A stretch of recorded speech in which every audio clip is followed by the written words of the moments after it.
Hey, what's up, everybody? Reese here. Just wanted to show you how absolutely epic this looks when it's all set up. Really, really pleased. I mean, it just visually, it looks absolutely awesome. So this is like the full campaign setup. Obviously, you don't need the map out the whole time, but it's fun. So it looks pretty amazing. After working on this for so long, excuse my breakfast over there. It looks so cool. The organizer tray came out really, really good. You can use it however you want. This is kind of the recommended setup. The campaign management board, this tracks everything you got going on. You got some base buildings. This one's under construction. You flip it over when it's done. Tracks all your hero states, morale, specialty missions, which give you passive upgrades, gold, everything. I didn't put all the tokens out, but you would have some of your heroes up here performing tasks when they're not in the mission. The tug boxes came out really good. They hold everything quite easily. I was a little worried some of the characters have more tokens. It would be difficult to fit it all, but it does. There's no problem. I was a little concerned these wouldn't work because the boards are really shallow, but they work fine.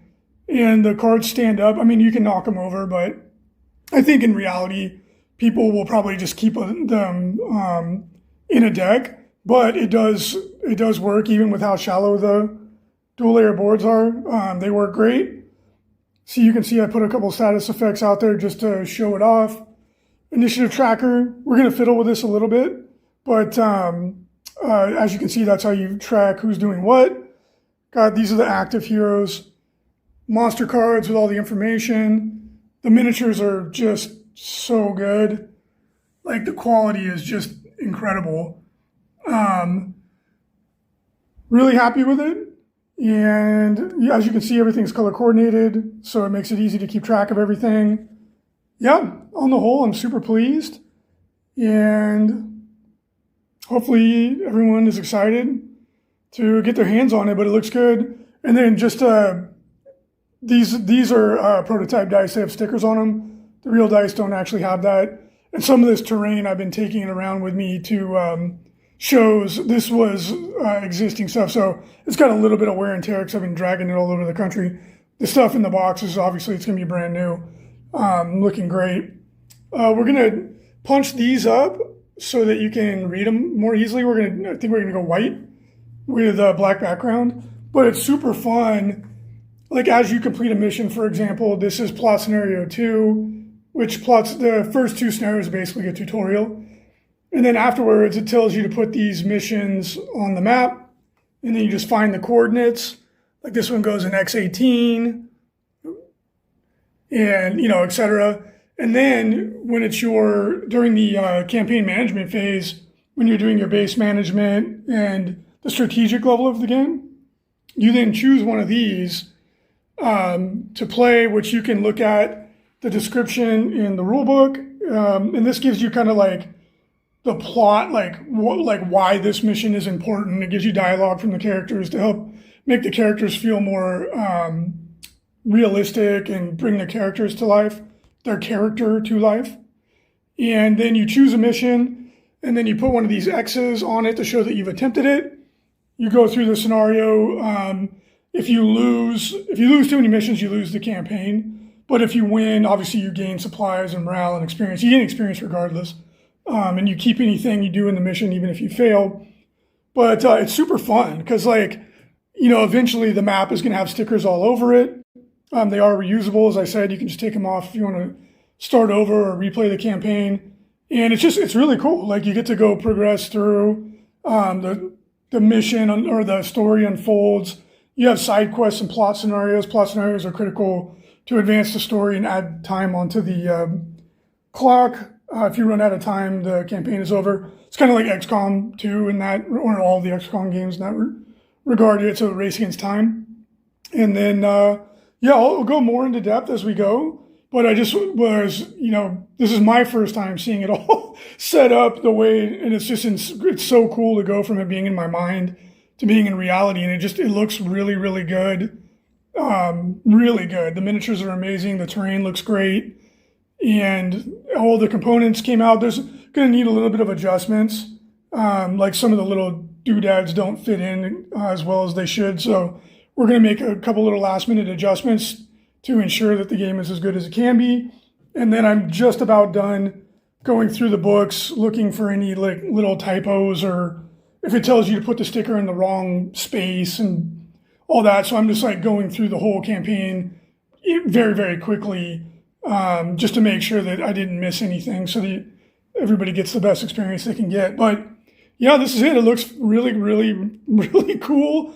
And I just kind of like set some stuff up. Like usually in the scenarios, there's more buildings. There'll be bridges connecting the buildings. And as we go, I'll show more of it. But I'm just really pleased. Really, it's like crazy to see it in reality after working on it for so long. The organizer tray works super good.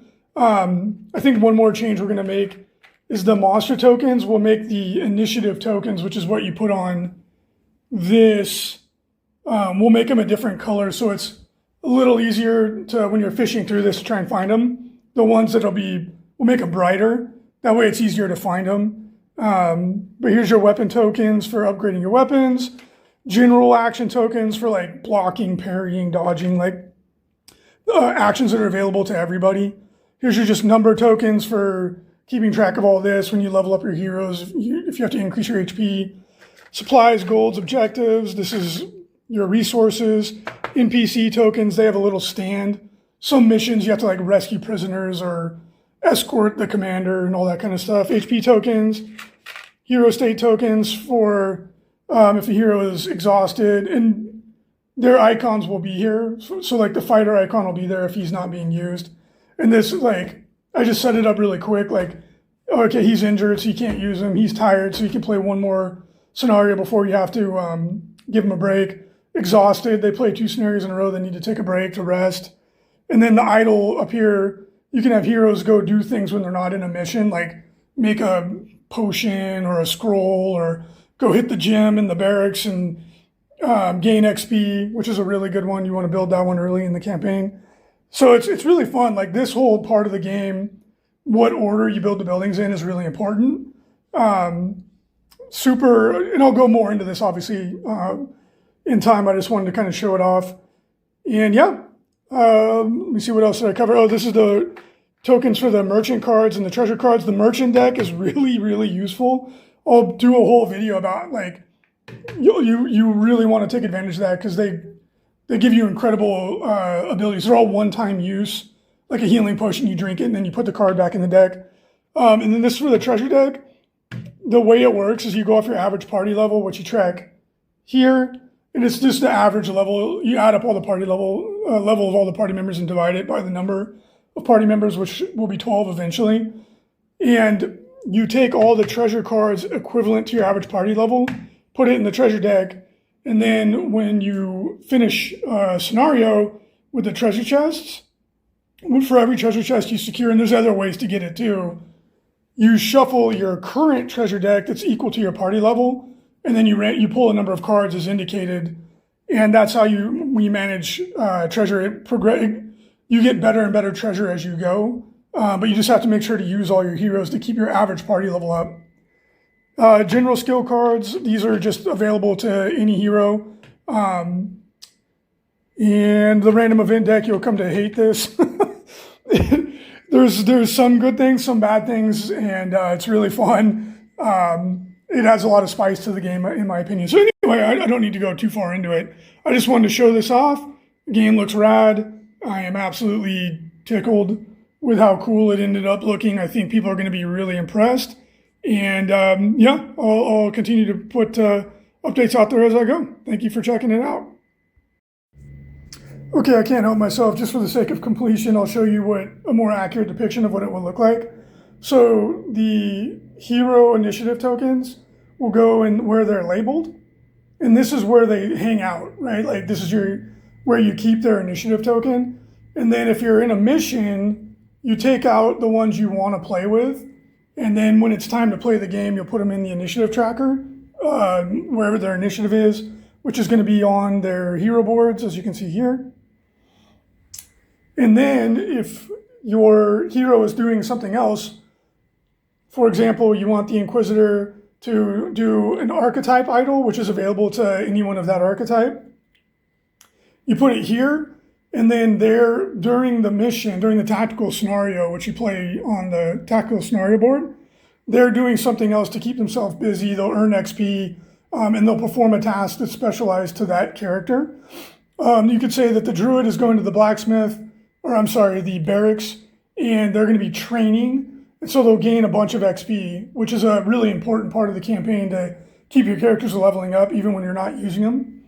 And then your warlord can go to, say, the library, which I don't want to spoil it too much, but some of the buildings that you can build have specialized idle tasks that do really cool stuff. So I won't spoil it. But then, you have your other characters here, and that's just how you keep track of everything.